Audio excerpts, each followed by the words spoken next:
નમસ્કાર. આપણી પૃથ્વી, આપણું ઘર, એને જીવંત રાખવા માટે વનસ્પતિઓ અને પ્રાણીઓનું રક્ષણ કેટલું બધું જરૂરી છે એ તો આપણે સૌ જાણીએ જ છીએ. તો ચાલો આજે આ જ વિષયની ઊંડાણમાં જઈએ અને કેટલીક રસપ્રદ વાતો જાણીએ. ચાલો આ વાતની શરૂઆત એક સીધા સવાલથી કરીએ.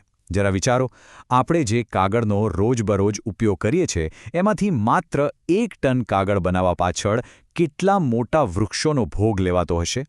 જવાબ છે 17. જી હા, પૂરા 17 મોટા વિકસિત વૃક્ષો. આંકડો થોડો ચોંકાવનારો છે ખરું ને? આના પરથી જ આપણને ખ્યાલ આવે છે કે આપણી રોજિંદી જરૂરિયાતો પણ પર્યાવરણ પર કેટલી મોટી અસર કરી શકે છે. અને આવી બધી અસરોનું જે મૂળ છે એ છે વનાબૂદી. તો ચાલો સૌથી પહેલાં આ સમસ્યાને જ બરાબર સમજી લઈએ. તો વનનાબૂદી એટલે શું? એકદમ સાદા શબ્દોમાં કહીએ તો જંગલોને કાપીને સાફ કરી નાખવા. આના પાછળ ખેતી માટે જમીન મેળવવી, ઘર માટે ફર્નિચર બનાવવું કે પછી મોટા ઉદ્યોગો સ્થાપવા જેવા માનવસર્જિત કારણો તો છે જ, પણ સાથે સાથે જંગલમાં ફેલાતી આગ એટલે કે દાવાનળ અને ભયંકર દુષ્કાળ જેવા કુદરતી કારણો પણ એટલા જ જવાબદાર છે.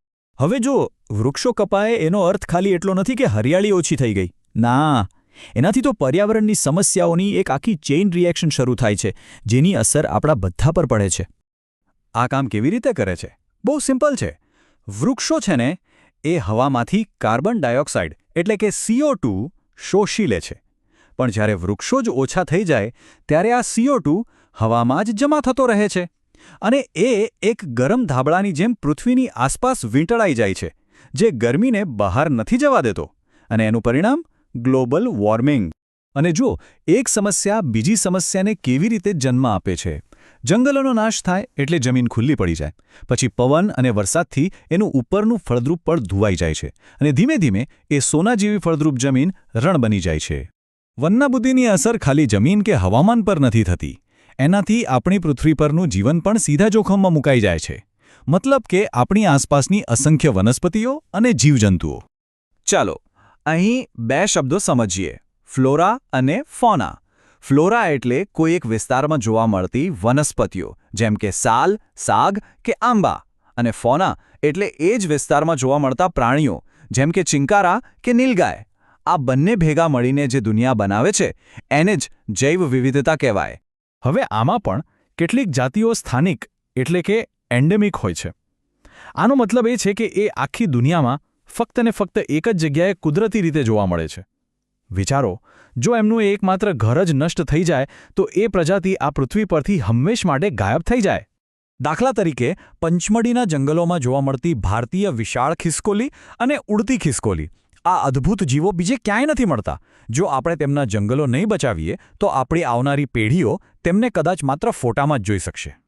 તો આ બધી સમસ્યાઓ જાણ્યા પછી સવાલ એ થાય કે શું આનો કોઈ ઉપાય છે? શું આપણે કંઈક કરી શકીએ છીએ? અને જવાબ છે હા, બિલકુલ કરી શકીએ છીએ. ચાલો હવે જોઈએ કે સંરક્ષણ માટે કેવા પ્રયાસો થઈ રહ્યા છે. સરકારે વન્યજીવનને બચાવવા માટે અભયારણ્ય અને રાષ્ટ્રીય ઉદ્યાન જેવા સુરક્ષિત વિસ્તારો બનાવ્યા છે. આ બંને વચ્ચે એક મોટો તફાવત છે, સમજી લઈએ. અભયારણ્યનો મુખ્ય હેતુ પ્રાણીઓને સુરક્ષા આપવાનો હોય છે, જ્યારે રાષ્ટ્રીય ઉદ્યાનમાં પ્રાણીઓ, વનસ્પતિઓ, ત્યાંની જમીન, આખા ઇકોસિસ્ટમને સુરક્ષા આપવામાં આવે છે.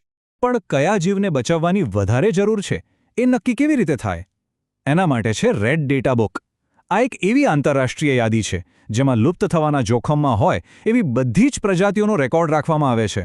આ એક અલાર્મ સિસ્ટમ જેવું છે જે આપણને સમયસર ચેતવે છે. સરકારના પ્રયાસો તો ખૂબ જ જરૂરી છે, પણ શું બધી જ જવાબદારી ફક્ત એમની જ છે?